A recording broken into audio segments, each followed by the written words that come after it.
The glow of the drafting lamp cast long, angular shadows across Clara's apartment, illuminating the chaotic geography of a genius at work. Blueprints, topographical maps, and half-empty coffee cups covered every conceivable surface. In the center of the dining table sat her masterpiece, a meticulously constructed architectural scale model of an eco-resort named the Solstice. For Clara, the Solstice was not just a project, it was a lifeline. It was a sprawling, sustainable sanctuary designed to integrate seamlessly into a cliffside, utilizing passive solar heating, reclaimed timber, and a revolutionary rainwater filtration system.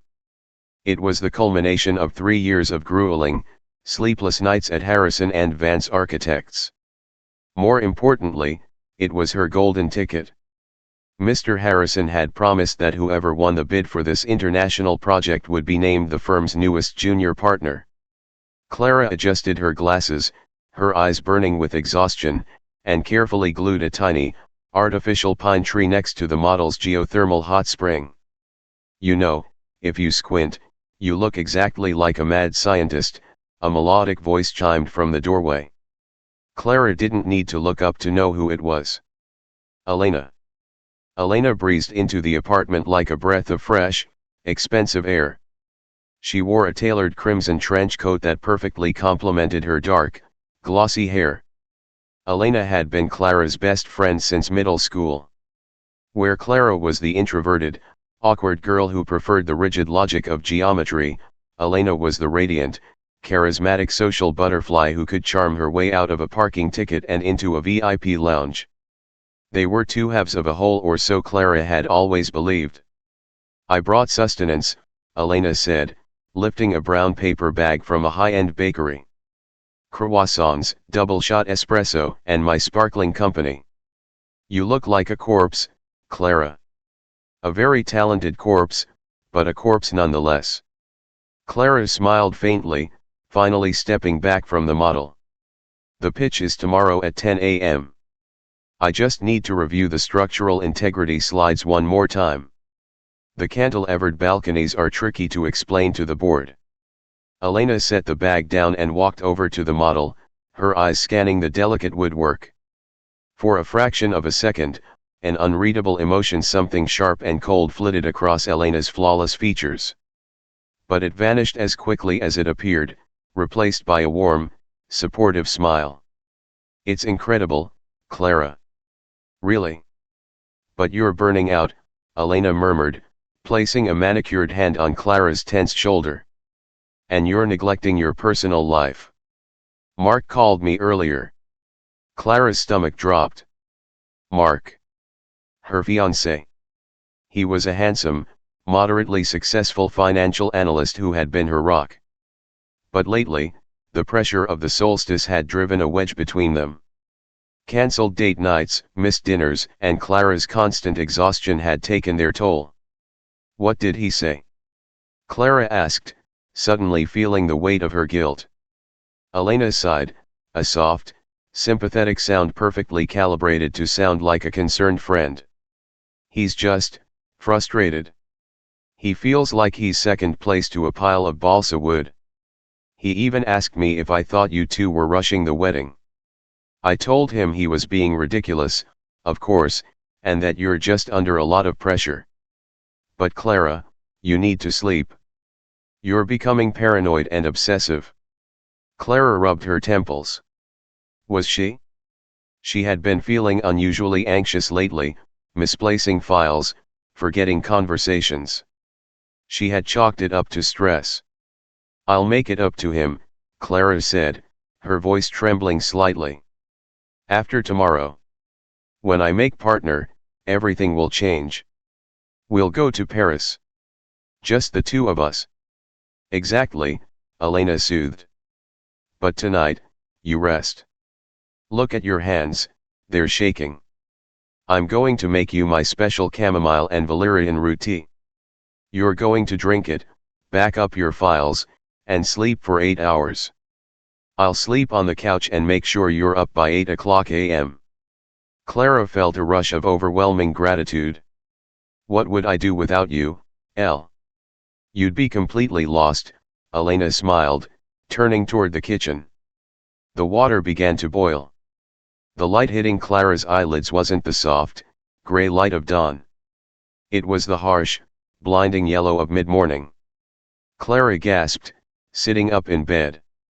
Her head spun violently, a thick, groggy fog clinging to her brain. The valerian root tea had knocked her out completely. She scrambled for her phone on the nightstand. 9:25 a.m. No, no, no. Clara shrieked, throwing off the covers. The pitch was in 35 minutes.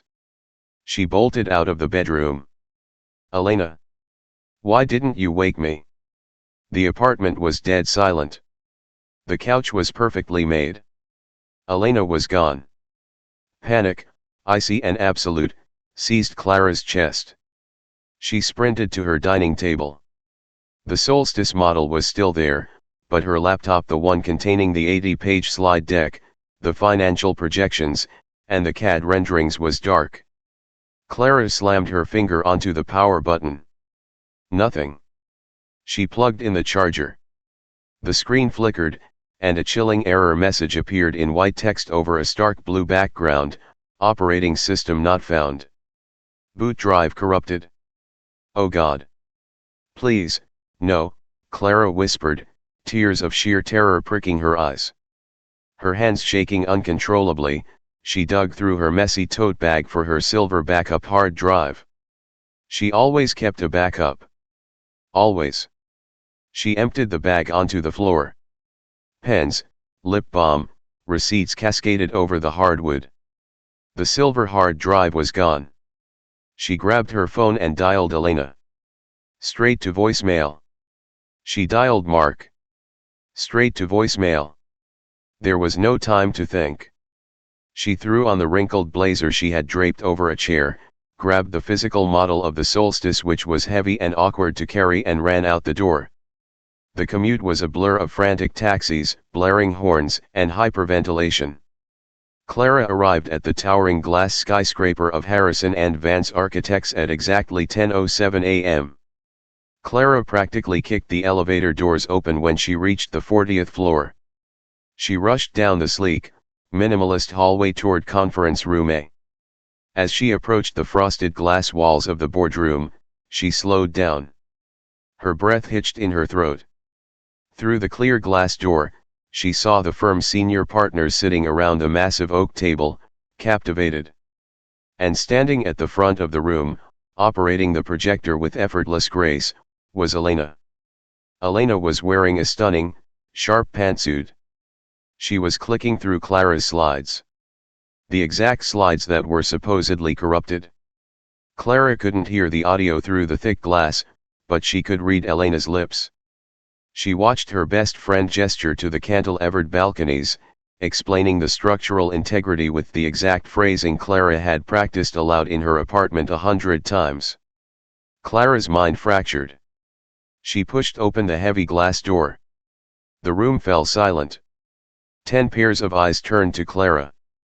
She stood there, disheveled, panting, clutching the heavy physical model to her chest, her hair a messy bird's nest, dark circles bruising her eyes.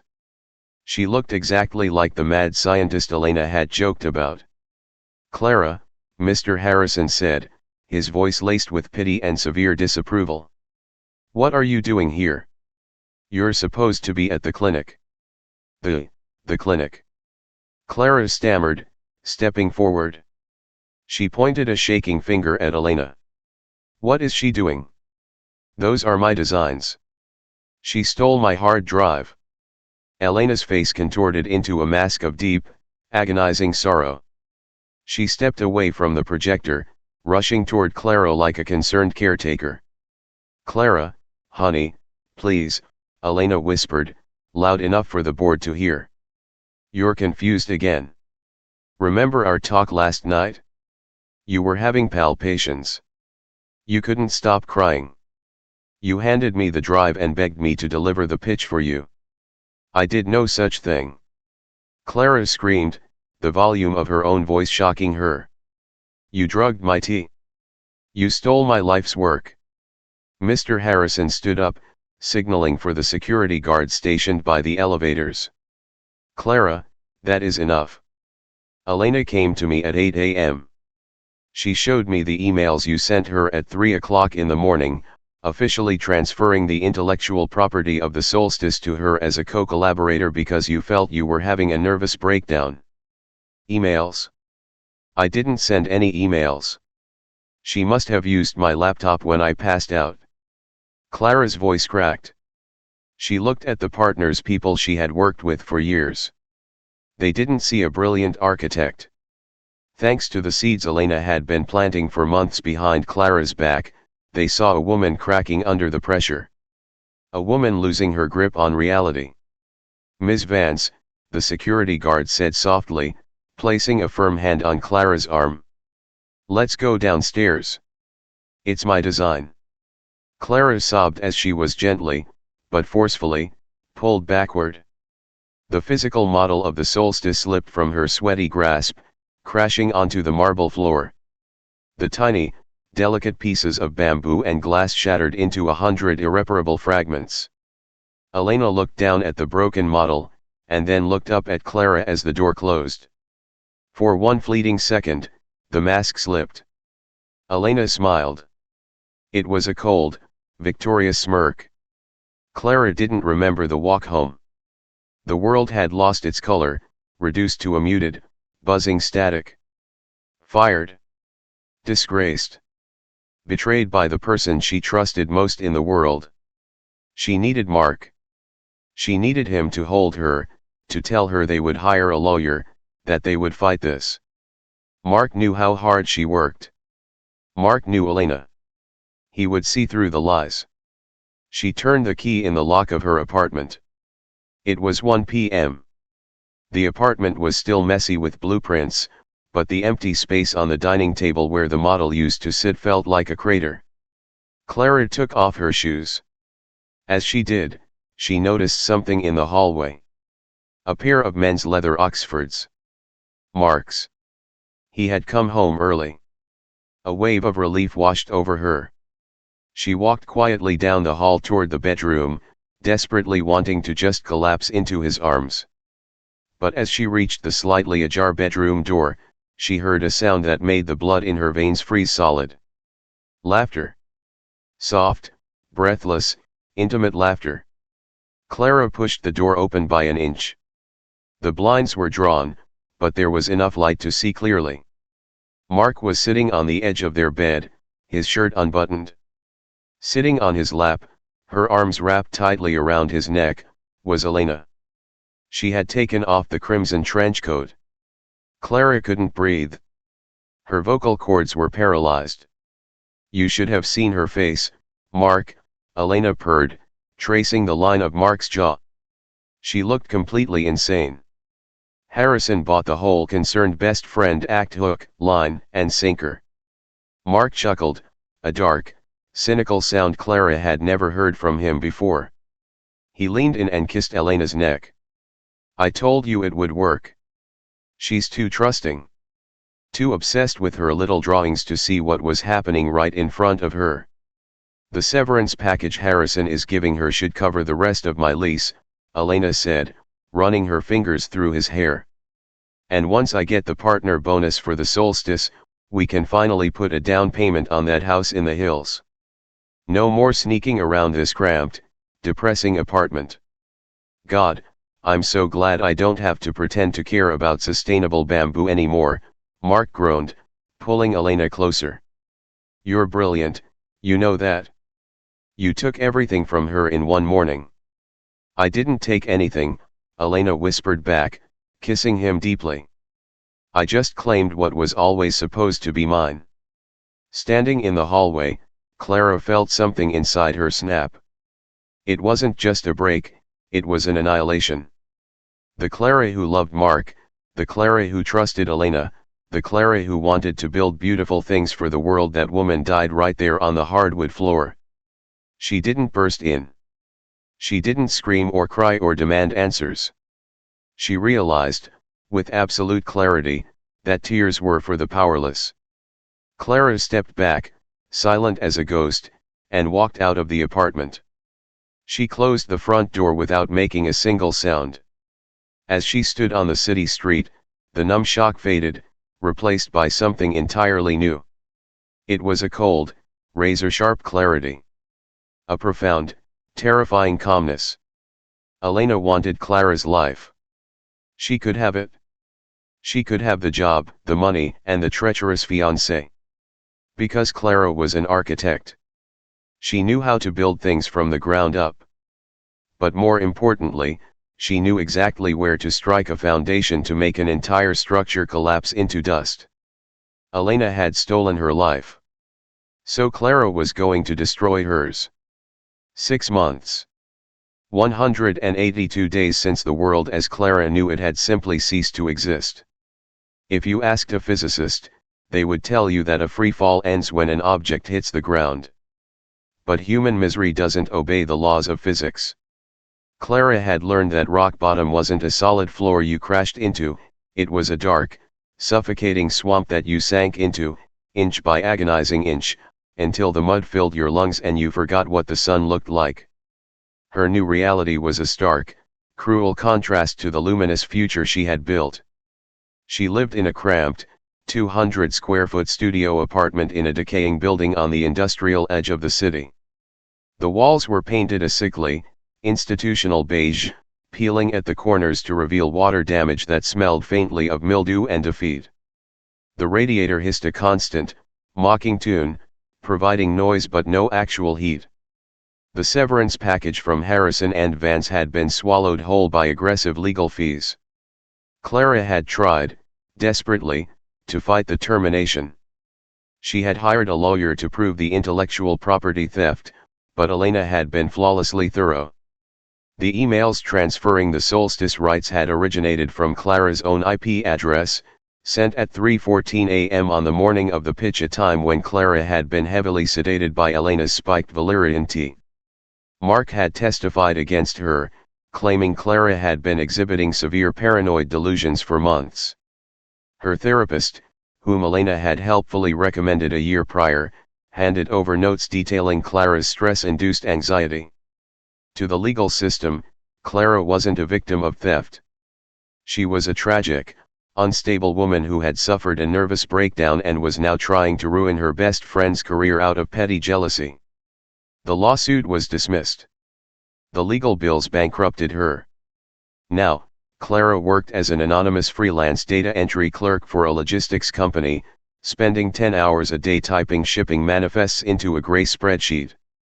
Her brilliant mind, once capable of conceptualizing self-sustaining eco-cities and complex spatial geometry, was now tethered to tracking crates of wholesale toilet paper and bulk electronics. She existed on a diet of cheap instant ramen and stale tap water. She hadn't spoken to her family in months, too paralyzed by shame to explain how she had lost her fiancé, her career, and her sanity all in one morning. She was a ghost haunting her own life. Every night at 11 p.m., wrapped in a frayed, moth-eaten blanket, Clara engaged in a ritual of pure, unadulterated masochism.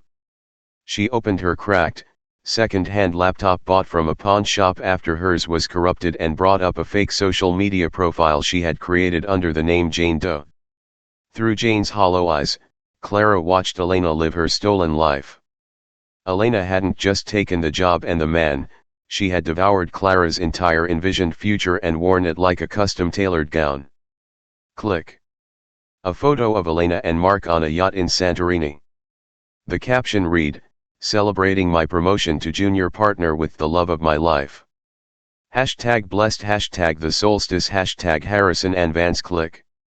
A glossy magazine feature titled "Architecture's New It Girl." The article praised Elena's visionary genius regarding sustainable cliffside foundations, concepts Clara had bled over for 3 years. Click. The wedding album. 6 weeks ago, Elena and Mark had tied the knot in a lavish ceremony. Elena wore a stunning, custom-beaded ivory dress. Mark looked at her with a sickeningly adoring smile, the exact smile Clara used to think belonged only to her. They had registered at all the boutiques Clara used to window shop at. They had honeymooned in Paris, the trip Clara had promised Mark they would take. But the most devastating blow came from a video posted a week ago. It was a house tour. Moving into our dream home. Elena trilled to the camera, holding a glass of champagne, her diamond wedding band catching the sunlight. Clara pressed her knuckles against her mouth to stifle a sob as the camera panned across a sprawling, mid-century modern home nestled in the hills. The open-concept living room, the floor-to-ceiling glass panels overlooking the valley, the custom floating staircase. Clara knew every square inch of it. She knew it because she had designed it. It was the house she had sketched on napkins during her and Mark's first anniversary dinner. It was the blueprint she had secretly filed away, saving every penny so she could one day build it for them. Elena hadn't just stolen the firm's project, she had raided Clara's personal design vault. Elena was walking on floors Clara had mapped out, sleeping in a bedroom Clara had oriented to catch the morning sun, and making love to Clara's fiancé under a skylight Clara had engineered. It was a complete, systematic erasure. Clara closed the laptop, letting the darkness of the dingy apartment swallow her. She lay on the lumpy mattress, staring at the water stains on the ceiling, waiting for the tears to come. But they didn't. After 6 months of endless crying, the well had finally run dry. The crushing, heavy sorrow was beginning to calcify into something else. Something harder. The turning point happened on a miserable Tuesday in November. Clara's pawn shop laptop was out of storage, bloated with the massive logistics spreadsheets she was forced to download daily. Frustrated, she began digging through her cloud storage, a secondary, encrypted server she hadn't touched since the day she was fired. It was a leftover from her college days, a hidden digital locker she used for raw CAD files and deeply personal sketches. She needed to clear space. She clicked through old folders, indiscriminately hitting delete on years of memories. College graduation. First anniversary with Mark. Early drafts of the solstice. Then, she noticed an anomaly. At the bottom of the directory was a folder she didn't recognize. It was simply titled, archive_sync. Clara frowned, her cursor hovering over it. She checked the metadata. The folder had been created 4 years ago and had been quietly updating itself in the background until the day she was fired. Her heart gave a slow, rhythmic thump. 4 years ago, Clara and Elena had shared an apartment. They had shared a Wi-Fi network. Clara, being the tech-savvy one, had set up a localized network drive to easily share large rendering files back and forth.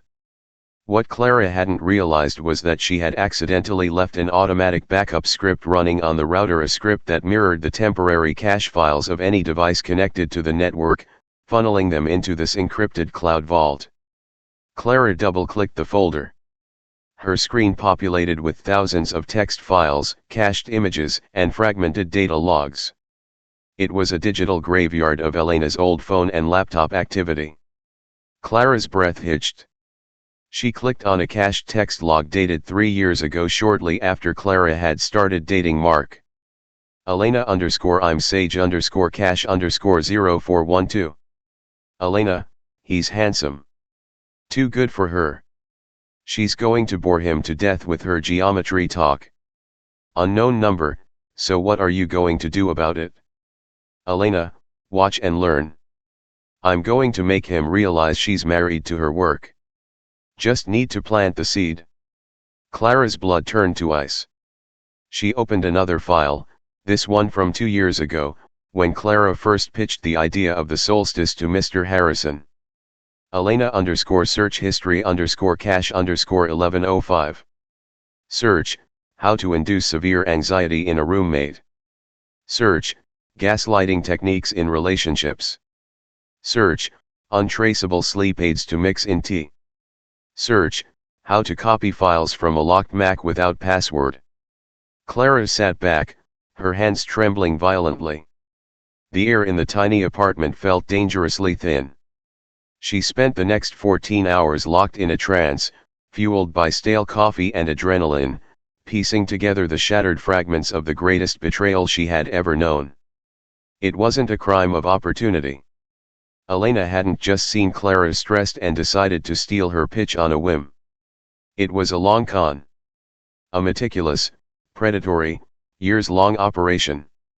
Clara found deleted emails between Elena and Mark, proving their affair had started a full year before Clara was fired. Mark had complained about Clara's long hours. Elena had offered him a sympathetic ear that quickly turned into a hotel room. She found receipts. A $5 wire transfer to a black market hacker to write a custom script, the script that had destroyed Clara's hard drive on the morning of the pitch. She found diary entries Elena had typed into her phone and quickly deleted. I hate how easily things come to her. I hate her stupid talent. I want what she has. Not just the success. I want her exact life. I want to wear her skin. I'm going to take it all. I just have to make everyone think she's crazy first. The sun began to rise, casting a weak, gray light through the cracked window.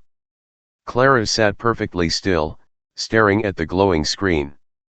The woman who had sobbed on the floor of the boardroom was dead. The woman who had mourned her fiancé in this damp, miserable apartment was dead. Elena hadn't just stolen Clara's life, she had orchestrated her psychological torture. She had weaponized Clara's trust, drugged her, ruined her professional reputation, and slept with her fiancé in her own bed, all while smiling and playing the supportive best friend. Clara slowly closed the laptop. The trembling in her hands had stopped. The suffocating weight on her chest was gone, replaced by a terrifying, hollow lightness. She walked into the tiny, moldy bathroom and flipped on the harsh fluorescent light. She looked at her reflection. She looked pathetic. Her hair was overgrown and dull, her skin pale, her eyes sunken and rimmed with red. She looked like a victim. Clara opened the vanity drawer and pulled out a pair of heavy, rusty fabric scissors. Without a moment's hesitation, she grabbed a fistful of her long, tangled hair and cut. The metallic snip echoed loudly in the small room. She hacked away the length, letting the dead weight fall to the linoleum floor, until her hair was a sharp, jagged, chin-length bob. She stared at the new woman in the mirror. The eyes staring back were no longer red with grief. They were dark, cold, and crystalline. Elena was an actress. A parasite who could mimic talent and charm, but she didn't possess a single original thought in her head. Elena had stolen the blueprints to Clara's life, but Clara knew a fundamental truth about architecture: a building is only as strong as its foundation. Elena's entire life, her marriage, her career, her dream home, her reputation was built on a foundation of lies, stolen property, and fraud. It was a spectacular, towering glass house. And Clara was standing outside with a sledgehammer. She walked back to her desk and opened a fresh, blank spreadsheet. She didn't type in shipping logistics. Instead, she typed a single heading at the top of the page. Project, Demolition. Clara cracked her knuckles, a small, dangerous smile touching the corners of her lips for the first time in 6 months. It was time to go to work. In the world of structural engineering, a controlled demolition is a work of terrifying art. You do not simply take a wrecking ball to a skyscraper. Doing so is sloppy, unpredictable, and causes collateral damage. Instead, you study the blueprints. You find the load-bearing columns, the exact points of immense pressure keeping the entire structure standing upright. You plant the explosives precisely at those stress points. Then, you step back and let gravity do the work. The building collapses inward, destroyed by its own massive weight. Clara was no longer an architect of creation. She was an architect of destruction. Her first step was securing capital. Revenge, when executed flawlessly, was expensive. Clara quit her soul-crushing logistics job via a 2-sentence email. She scrubbed her dingy apartment clean, sold her pawn shop laptop, and used her meager savings to buy a high-powered, custom-built rendering machine. For 3 months, Clara ceased to exist in the physical world. She lived on encrypted servers and offshore virtual private networks. Under the pseudonym Cypher, she began entering blind, high-stakes international architectural competitions. Without the stifling bureaucracy of Harrison and Vance, her sheer, unfiltered genius was unleashed. She designed a self-sustaining desalination plant disguised as an art museum for a firm in Dubai. She won first place. She engineered a flood-proof underground transit hub for a conglomerate in Tokyo. She won again. The prize money, hundreds of thousands of dollars, was routed through a labyrinth of untraceable cryptocurrency wallets before landing in a secure, offshore corporate account under a newly registered shell company, Ethelgard Holdings. With her war chest full, Clara transformed her physical vessel. The mousy, exhausted girl with thick glasses and oversized sweaters was dead. Clara underwent laser eye surgery. She dyed her freshly chopped, razor-sharp bob a sleek, icy platinum blonde. She curated a wardrobe of impeccably tailored, monochromatic designer suits, sharp lines, padded shoulders, and armor of pure intimidation. When she looked in the mirror, she didn't see Clara Vance. She saw a predator. Before planting the explosives, Clara needed to understand the current structural integrity of Elena and Mark's stolen life. She needed to find their load-bearing columns. Through Ethelgard Holdings, Clara hired a disgraced, black-market private investigator to clone Elena and Mark's digital footprint. She didn't want to just watch their Instagram stories, she wanted their bank statements, their search histories, their private text messages. She wanted to see the rot behind the glossy veneer. It took less than a week to discover that the perfect marriage was already violently hemorrhaging. Mark, the handsome, sensible financial analyst, was drowning. When Clara and Mark were together, they had lived a comfortable, modest life. But Elena required luxury. Elena demanded the sprawling mid-century house in the hills, the country club memberships, and the European vacations to maintain her image as architecture's new it girl. To keep up with Elena's ravenous spending and his own bruised ego, Mark had turned to high-stakes offshore sports betting and leveraged crypto trading. Clara sat in the dark glow of her monitors, tracing the red lines of Mark's hidden financial ledgers. He was currently $300,000 in debt to a syndicate of very unforgiving private lenders. He was desperately moving money between dummy accounts, hiding the massive, gaping hole from Elena. He was a cornered rat, terrified of his wife finding out he couldn't afford the life she had stolen for them. Elena's load-bearing column was even weaker. Clara hacked into the internal servers of Harrison and Vance. She bypassed the security protocols she herself had helped set up years ago and accessed Elena's private workstation. Elena was suffering from a crippling, suffocating case of imposter syndrome. Mr. Harrison, thrilled by the success of the Solstice, had aggressively promoted Elena, expecting her to churn out visionary concepts on demand. But Elena didn't have Clara's mind. Elena's drafting software was a wasteland of half-baked ideas, plagiarized Pinterest mood boards, and structurally impossible sketches. Clara read the panicked, 2 a.m. emails Elena had sent to old college classmates, begging for inspiration or offering to buy their unused concepts under the table. She saw the increasingly stern memos from Mr. Harrison, demanding the preliminary sketches for the firm's upcoming quarterly showcase. Elena was a parasite who had killed her host, and now, she was starving to death. She had the title, the corner office, and the fame, but she possessed absolutely zero talent to sustain it. She was living in constant, agonizing terror of being exposed as a fraud. Clara smiled, a thin, bloodless curve of her lips. The house was already rotting from the inside. It was time to invite them to a demolition party. Clara created her first phantom. She legally established Valerie Dupont, the notoriously reclusive, eccentric European acquisitions director for Ethelgard Holdings. Using AI voice modulation software to mask her American accent with a crisp, intimidating French lilt, Valerie placed a direct phone call to the personal office of Mr. Harrison. "Mr. Harrison," Valerie's voice purred smoothly over the encrypted line. Ethelgard Holdings is currently acquiring a 2,000-acre private island off the coast of Belize. We are building a $500 million, ultra-exclusive, zero-carbon sanctuary for the global elite. Project Leviathan. Clara listened to the sharp intake of breath on the other end of the line. A $500 million project would make Harrison and Vance the most powerful architectural firm on the East Coast. We are, of course, highly interested in your firm, Mr. DuPont, Harrison replied, his voice practically trembling with greed. We have the resources to begin drafting proposals immediately. There is one non-negotiable condition, Valerie interrupted coldly. My board of directors was deeply moved by the integration of nature and structure in the solstice. We do not want your senior partners. We do not want a team of veterans. We want the visionary who designed the solstice. We want Elena Vance to be the sole lead architect on Project Leviathan.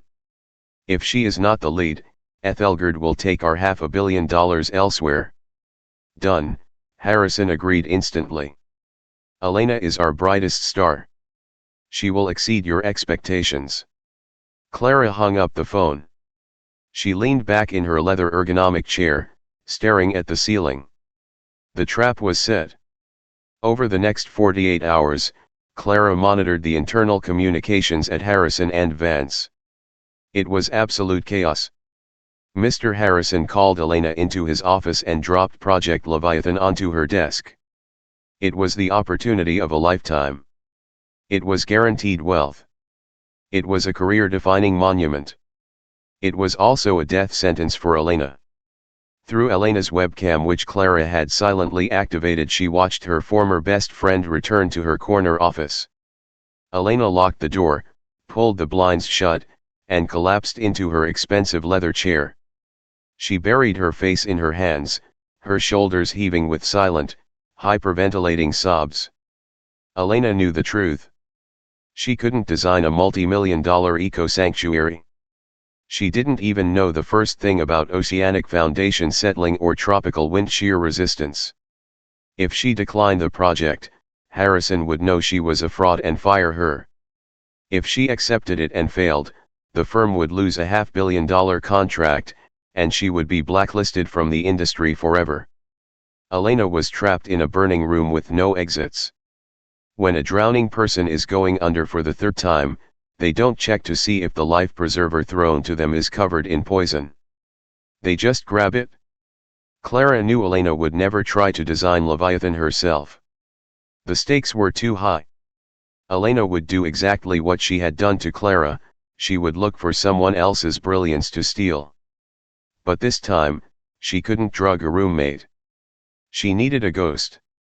Clara logged onto the Agora, a highly encrypted, invite-only dark web forum used by elite freelancers, corporate spies, and black market designers.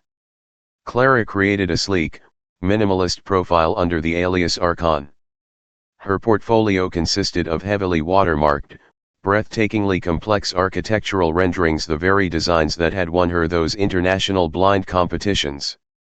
She didn't reach out to Elena. She didn't have to. 2 days after the Ethelgard meeting, a new, anonymous posting appeared on the Agora's job board. Urgent, seeking elite, discreet architectural savant for high-level ghost design contract. Oceanic/eco luxury experience required. NDA mandatory. Compensation, $150 via untraceable crypto. Do not apply if you cannot remain anonymous. Clara poured herself a glass of expensive red wine, swirling the dark crimson liquid as she read the panicked, desperate posting. Elena was willing to empty her personal savings to pay off a ghostwriter just to keep her stolen crown. Clara typed a single, chillingly confident reply from the Archon account. Archon, I have reviewed your request. I specialize in zero-carbon luxury integration. I require 50% upfront, and I do not ask questions. Send the topographical parameters. The response from Elena came through less than 3 minutes later. Anonymous_client, agreed. Sending the Belize topographical data now. I need preliminary sketches by Friday. They have to be flawless. My entire life depends on this. Clara took a slow, deliberate sip of her wine. The heavy, metallic taste of the vintage coated her tongue. I know, Elena, Clara whispered into the empty, glowing silence of her command center. That's exactly why I'm going to give you a masterpiece. Clara opened the topographical files for the Belize island. She was going to design Elena the most beautiful, groundbreaking, visually stunning eco-sanctuary the world had ever seen. It would be a resort so magnificent, so utterly perfect on paper, that Elena would weep with relief. Elena would stake her life, her reputation, and the firm's finances on it. But beneath the breathtaking glass facades, buried deep within the complex math of the structural load-bearing columns, Clara was going to weave a fatal, invisible flaw. A mathematical time bomb perfectly disguised by genius. A flaw that would pass initial visual inspections but would violate every international safety code upon deep structural review. Clara was going to build Elena a magnificent glass castle, wait until Elena locked herself securely inside the highest tower, and then shatter the entire foundation. The string quartet transitioned smoothly into a soaring, flawless rendition of Pachelbel's canon. The rich, vibrant notes of the cello swelled, wrapping around the sun-drenched lawn of the Chateau de Lumiere like a warm embrace. To the 200 elegantly dressed guests seated in perfect rows on either side of the white carpet, it was the definitive sound of romance, the universally recognized herald of a bride's arrival. To Eleanor, as she took her first step out of the shadowed foyer and into the brilliant summer light, the music sounded like a funeral march. The heavy Duchess satin of her gown whispered against the pristine carpet with every slow, measured step. Her grip on Arthur's arm was rigid, her knuckles white beneath the delicate lace of her sleeves. "Breathe, Ellie," Arthur murmured out of the side of his mouth, giving her arm a gentle, reassuring squeeze. "You look perfect." "He looks like he's about to faint." Eleanor didn't blink. She kept her chin parallel to the ground, her face an utterly serene mask carved from marble, and forced her eyes to travel the length of the aisle. At the end of the white carpet, framed by the elaborate, towering archway of ivory roses and white friezes, stood Julian Kensington. He was a master-class in calculated perfection. As Eleanor emerged into view, Julian let out a visible, shaky exhale. He reached up with a perfectly manicured hand and wiped a stray tear from the corner of his deep blue eyes. A collective, soft or rippled through the assembled guests. The women in the pastel dresses dabbed at their own eyes, the men in their tailored suits smiled knowingly at one another. He looked like a man utterly, profoundly overwhelmed by the sheer luck of his own existence. He looked like a man who had found his salvation. Looking at him now, Eleanor felt a wave of absolute, terrifying clarity wash over her. It wasn't just that he was a liar. It was that he was a phenomenal liar. The tears, the shaky breath, the trembling smile, it was all a performance, fine-tuned to elicit exactly the response he wanted from the wealthy, connected audience sitting before him. He wasn't crying because he loved her, he was crying because he had successfully secured the bag. He had secured the partnership, the prestige, the country club memberships, and the sprawling real estate portfolio, all by playing the role of the devoted fiancé. They walked past the rows of familiar faces. Eleanor saw her mother, Beatrice, weeping openly in the front row, clutching a lace handkerchief to her mouth. She saw the senior partners from her father's architecture firm, nodding approvingly at Julian. She saw the empty space next to Maya and Sarah where Chloe was supposed to be standing, a glaring absence that Julian hadn't yet seemed to notice in his hyper-focused performance. Every single person sitting in those white wooden chairs was a prop in Julian's grand play. Not anymore, Eleanor thought, her pulse thrumming a steady, cold rhythm in her throat. I am rewriting the ending. They reached the altar. The music faded into a soft, sustained chord before trailing off entirely, leaving only the sound of the summer breeze rustling through the ancient oak trees that bordered the lawn. Arthur turned to Eleanor, lifting her veil back over her head. The cool air hit her heated skin. He leaned in and kissed her cheek. "I love you, kid," he whispered. Arthur then turned to Julian, his expression shifting from brotherly warmth to a stern, protective seriousness. He placed Eleanor's hand into Julian's. "Take care of her, Julian. She is the best thing that will ever happen to you." "I know, Arthur," Julian said, his voice thick with perfectly modulated emotion. He looked Arthur dead in the eye, his grip on Eleanor's hand firm and warm. "I will protect her with my life." It took every ounce of aristocratic training, every lesson in composure Eleanor had ever received, not to rip her hand away and spit in his face. Instead, she let her hand rest limply in his, her face devoid of any expression. Arthur stepped back, taking his seat next to their mother in the front row. Julian pulled Eleanor a half step closer. "You are the most beautiful thing I have ever seen," he mouthed silently, his eyes searching hers for the adoring reciprocation he was so used to receiving. Eleanor simply stared at him. She offered no smile. No tearful blink. Nothing. A flicker of confusion, tiny, barely perceptible, crossed Julian's handsome features. His brow furrowed for a fraction of a second before the officiant, Father Thomas, an old friend of the Kensington family, stepped up to the microphone. "Welcome, family and friends," Father Thomas began, his voice booming warmly over the hidden speakers scattered throughout the lawn. "We are gathered here today in the sight of God, and in the presence of this company, to join Eleanor and Julian in holy matrimony. Marriage is not a casual event. It is a sacred union, built upon a foundation of absolute truth, unwavering trust, and profound honesty." The irony was so thick it was suffocating.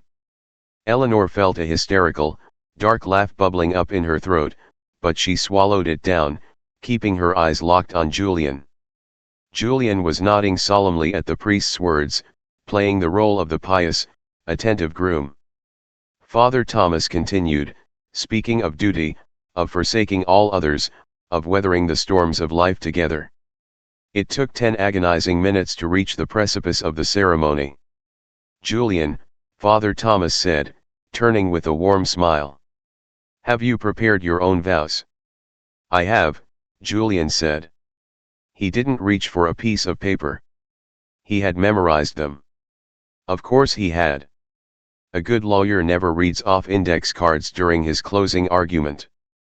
Julian turned fully toward Eleanor, taking both of her hands in his.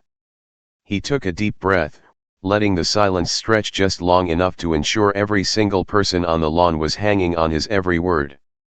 "Eleanor," Julian began, his voice dropping an octave, ringing out rich and resonant over the speakers. "From the moment I met you in that crowded coffee shop 3 years ago, my life fundamentally changed. I was a man entirely focused on ambition, entirely focused on building a career, and I had forgotten how to live. You taught me how to live. You taught me how to love." In the front row, several guests let out soft sighs. "Your father," Julian continued, his voice catching flawlessly on the word. He looked down for a brief, poignant moment before looking back up into Eleanor's eyes. "Your father built incredible, lasting structures. But the most incredible thing he ever gave this world was you. I promise to honor his memory by treating you with the absolute reverence you deserve." Eleanor felt the bile rise in her throat. "Using my dead father? You manipulative, sociopathic coward." "I promise," Julian said, his voice rising in volume and conviction, "to forsake all others. To choose you, every single day, for the rest of my life. I promise to be your shield, your partner, and your best friend. You are my compass, Eleanor. I love you." Julian let out a shaky breath, sliding a massive, flawless diamond wedding band onto her finger. The metal felt like ice against her skin. A heavy, emotional silence fell over the crowd. Julian had nailed it. It was a masterfully crafted piece of rhetoric, designed to endear him to her family's board of directors while solidifying his image as the perfect gentleman. "Beautiful," Father Thomas murmured, clearly moved. He turned to Eleanor. "Eleanor, your vows, please." Eleanor didn't move. She stood perfectly still, her hands dropping to her sides, the heavy diamond ring catching the sunlight. The silence stretched. 5 seconds. 10 seconds. Julian's reassuring smile began to falter. He leaned forward slightly, his voice dropping to a harsh whisper meant only for her ears. Your vows? The cards are in your bouquet." Eleanor slowly lifted her bouquet of white freesias.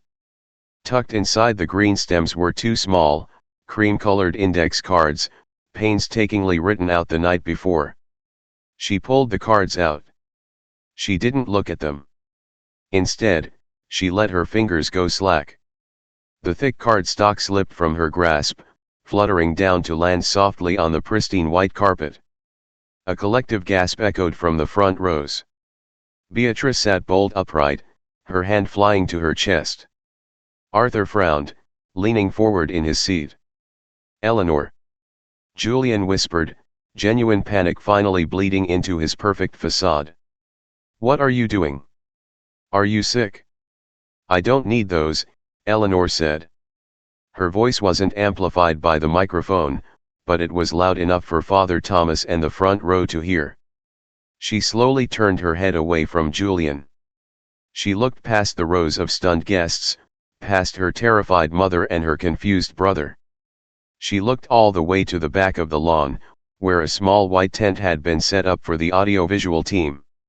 Marcus, the head A/V engineer, was standing under the tent, staring intently at her. Eleanor raised her left hand.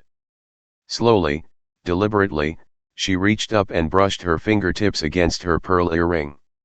From the back of the lawn, Marcus gave a sharp, definitive nod. Pop. The microphone pinned to Father Thomas's robes cut out with a sharp, electronic snap. A low hum of static flooded the massive, high-fidelity speakers surrounding the lawn. The guests began to murmur, shifting uncomfortably in their seats. Heads turned toward the sound booth, expecting an apology for technical difficulties. Julian reached out, trying to grab Eleanor's arm. What is going on? Let's just finish. Told you we shouldn't be down here." The breathless, urgent whisper of a woman echoed across the manicured lawn. The audio quality was astonishingly crisp. The volume was deafening. It completely drowned out the rustling leaves and the murmuring crowd. Julian froze. His hand, suspended in mid-air reaching for Eleanor, began to tremble violently. The blood drained from his face with terrifying speed, leaving him looking like a corpse in a bespoke suit. "No one is down here, the bar closed 20 minutes ago." The deep, raspy voice was undeniable. It was the exact same voice that had just, seconds ago, promised to forsake all others. A shockwave of horrified realization ripped through the 200 guests. The murmuring stopped instantly, replaced by a suffocating, paralyzed silence. "Julian, wait, what if someone walks in? What if Eleanor's brothers come down?" "Oh my God," Maya whispered loudly from her spot behind Eleanor, the bouquet dropping from her hands. Is that Chloe?" At the mention of her brother, Arthur stood up from the front row. The confusion on his face had morphed into a dark, thunderous rage. He looked from the speakers to Eleanor and finally to the pale, trembling groom at the altar. Julian finally broke his paralysis. He lunged toward the microphone stand, his eyes wild and frantic. "Turn it off!" he screamed, his voice cracking, completely devoid of its former smooth resonance. "Turn it off right now! It's a fake. It's AI. Turn it off!" But the A/V booth was entirely unresponsive to his commands. Marcus had his instructions. Eleanor took a deliberate step backward, putting distance between herself and Julian. She stood tall, her posture immaculate, the heavy satin of her dress pooling around her. She didn't look angry. She looked like an executioner who had just pulled the lever. They're all passed out upstairs. Stop worrying.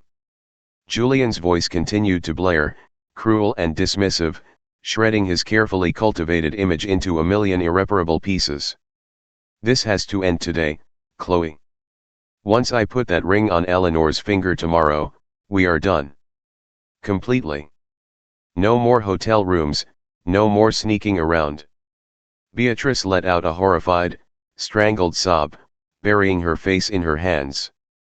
The senior partners from the architecture firm were staring at Julian with expressions of utter disgust. The illusion was dead. The golden boy was a fraud. Eleanor, please. Julian begged, turning back to her. He fell to his knees on the white carpet, grabbing frantically at the tulle of her skirt. He was crying now, but these were real tears, tears of sheer, unadulterated panic as he watched his multi-million-dollar future evaporate into the summer air. Please, it's not what it sounds like. She came onto me, I was drunk, please, you have to believe me. Eleanor looked down at him. He looked pathetic. Small. Worthless. Then came the final, killing blow. I care about you, Chloe. You know I do. You're incredible. But be realistic. I can't afford to lose Eleanor's family connections. Her father's firm is handing me a partnership next year just for marrying her. I'm not throwing my future away. The gasp from the crowd was practically violent. Arthur let out a roar of absolute fury, vaulting over the first row of chairs and storming toward the altar. You son of a bitch! Arthur bellowed, his fists clenched. Arthur, stop! Eleanor commanded, her voice slicing through the chaos with absolute authority. Arthur froze, a few feet away from Julian, his chest heaving. Eleanor looked down at the weeping, pathetic man kneeling at her feet. She didn't yell. She didn't cry. She reached down, grabbed the heavy diamond ring from her left hand, and let it drop onto the grass next to his knee. Then, with a terrifying, absolute calm, she lifted her bouquet of white friesias and shoved it hard into Julian's chest. We're done, Eleanor said quietly. She turned her back on him. She didn't wait for Arthur. She didn't wait for her mother. She didn't wait to see if the groomsmen had to hold Julian back. Eleanor hiked up the heavy satin skirt of her custom gown, and walked back down the white carpet. Alone. The silence that followed her was absolute. No one spoke. No one moved. The 200 guests sat frozen in shock as the bride walked back up the aisle, her head held high, leaving the ruins of her life burning spectacularly at the altar behind her. The walk back down the aisle felt longer than the walk toward the altar, yet Eleanor's feet felt lighter than they had in years. The silence that gripped the 200 guests was no longer the heavy, expectant hush of a ceremony, it was a vacuum, a collective intake of breath that no one seemed brave enough to let out. She passed her mother, whose face was a mask of shattered porcelain. She passed the partners of the firm, whose gazes had shifted from Julian to the gravel beneath their feet, unable to meet the eyes of the woman who had just scorched her own life to save her soul. Eleanor didn't look at any of them. She kept her eyes fixed on the grand, arched doorway of the chateau. Behind her, the silence finally broke.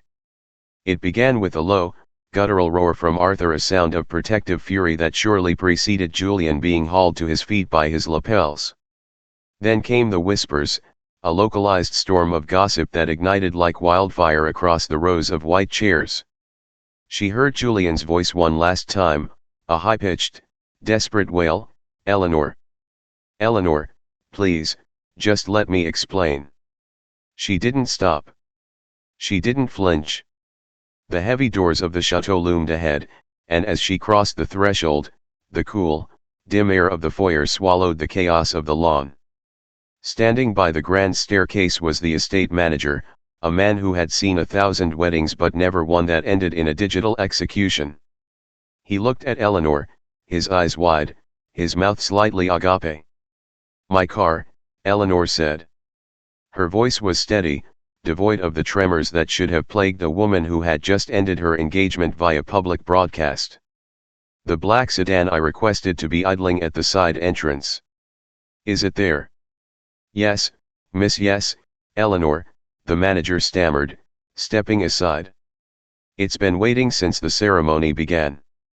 "Good." Eleanor didn't go back to the bridal suite. She didn't gather her jewelry or her custom-made luggage. She had prepared a small, inconspicuous leather duffel bag that morning, hidden behind a velvet curtain in the foyer. Inside were her passport, a change of clothes, and her laptop. Everything else, the pearls, the designer shoes, the memories of a 3-year deception, could stay in the chateau. They were contaminated. She pushed through the side service exit. The black sedan was indeed idling, its exhaust a faint plume in the humid afternoon air. The driver, a man she had paid a significant premium to keep his mouth shut and his engine running, hopped out to open the door. "To the airport," Eleanor commanded as she climbed into the back seat. As the car pulled away from the chateau, the gravel crunching beneath the tires, Eleanor finally looked back. Through the rear window, she saw the white floral archway in the distance. It looked small, like a toy set forgotten in a backyard. She saw figures scurrying like ants, guests fleeing, staff panicking, and her brother standing tall over a crumpled figure in a charcoal suit. Then, the car rounded a bend in the vineyard, and the Chateau de Lumière vanished behind a wall of ancient oaks. The drive to the airport was 40 minutes of absolute, blissful quiet. Eleanor stared out the window at the passing countryside. She felt a strange, detached sensation, as if she were watching a movie of her own life. She knew that in a few hours, the adrenaline would wear off. The grief for the friendship she thought she had with Chloe and the love she thought she shared with Julian would eventually come for her. But for now, there was only the cold, sharp satisfaction of the truth. At the private terminal, the driver helped her out. Eleanor stood on the tarmac, the wind whipping her lace-trimmed veil around her face like a frantic white flag. She looked at the heavy, tiered skirt of her dress, $10,000 of silk that now felt like a shroud. She walked into the terminal bathroom. It was a sterile, fluorescent-lit space. She looked at herself in the mirror. The makeup Sergei had applied so carefully was still perfect. She looked like a bride. She looked like a lie. With a grunt of effort, Eleanor reached behind her back. She couldn't reach all the silk-covered buttons, so she didn't try. She gripped the delicate lace of the bodice and pulled. The fabric groaned and then tore, a sharp, jagged sound. She stepped out of the mass of tulle and satin, leaving the dress in a heap on the linoleum floor. She pulled on a pair of simple black leggings and a soft cashmere sweater from her duffel bag. She scrubbed the makeup from her face with cold water until her skin was red and raw.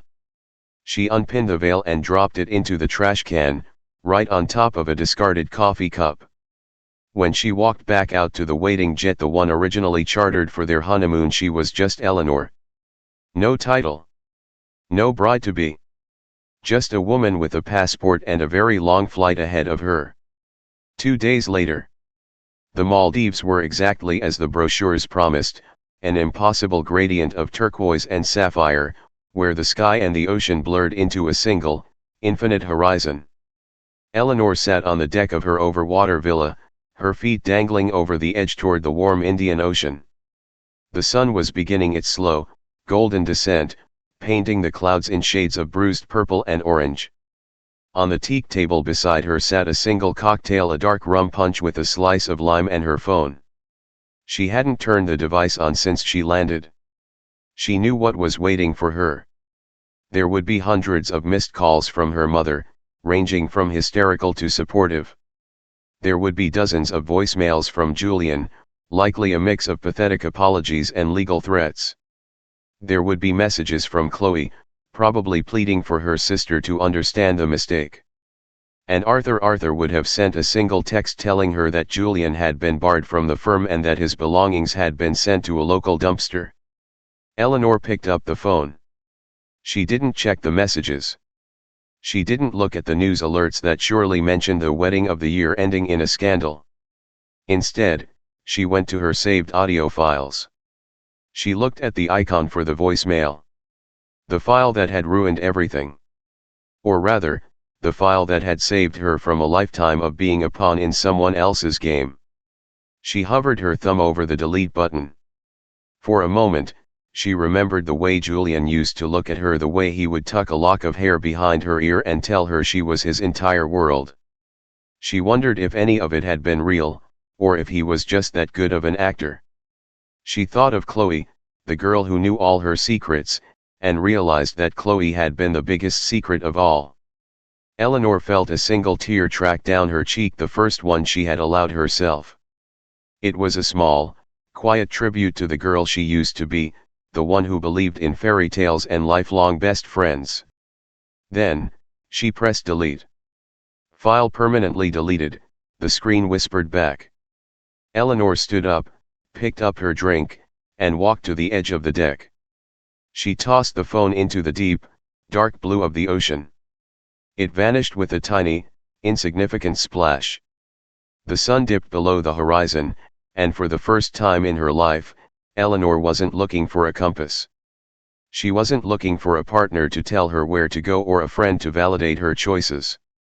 She watched the stars come out, one by one, over the vast, open sea.